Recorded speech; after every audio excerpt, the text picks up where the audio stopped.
కానీ దీనికి సంబంధించి కావచ్చు, శాస్త్రాలకు సంబంధించి కావచ్చు, విజ్ఞానానికి సంబంధించి మన దేశం ఇంతకుముందు ఎప్పుడో పురాణ కాలంలోనే వీటన్నిటి మీద పట్టు అవగాహన తీసుకొచ్చి అదంతా ఒక నలంద యూనివర్సిటీ ఇట్లాంటి వాటిలోనే పొందుపరిచారని చెప్తా ఉంటారు. దాని గురించి ఏమంటారు సార్? దాని గురించి అంటే ఇది చెప్తున్నారండి, మనకు కరెక్ట్గా ఇలా చెప్పేవాళ్ళు ఎవరు లేరు.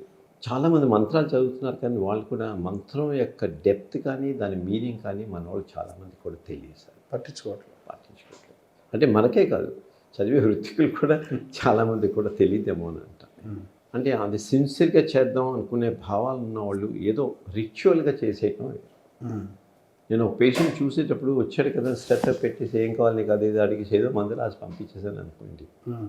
బట్ నిజంగా నాకు కూర్చుని జబ్బు ఎక్కడుంది, ఎలా చూడాలని నేను ఆ మైండ్ తోటి కూర్చుని చక్కగా ఎగ్జామిన్ చేసి వాటితో మాట్లాడి పంపించాను అనుకోండి. అప్పుడు అదే మందు రాస్తాను, ఇప్పుడు అదే మందు. But that makes a lot of difference కదా. అవును, అదొక రకమైనటువంటి లాట్ ఆఫ్ డిఫరెన్స్.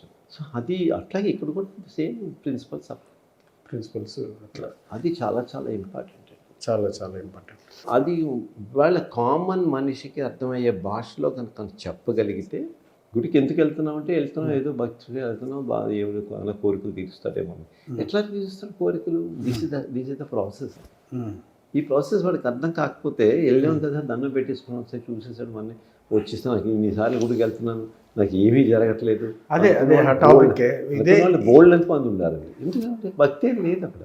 కానీ అదే అలాగే నేను మెడిటేషన్ 2 సంవత్సరాలు చేస్తున్నాను, నాకు ఏమి ఇంత తేడా కూడా లేదు అంటే, మెడిటేషన్ చేసేవాడు కూడా చాలా నియమాలు ఉన్నాయి దాంట్లో. నువ్వు అబద్ధం ఆడకూడదు, ఇవన్నీ అంత మనసును అలా సరిపెట్టుకుని అక్కడ కరెక్ట్గా కూర్చుంటే కాన్సన్ట్రేషన్, నీకు మెడిటేషన్ కూడా నేను ఏమైనా చేసినా కానీ పాజిటివ్ వైబ్రేషన్స్ నీ మైండ్ని తీసుకుంటే అవి కూడా నీకు మంచి ఇస్తారు.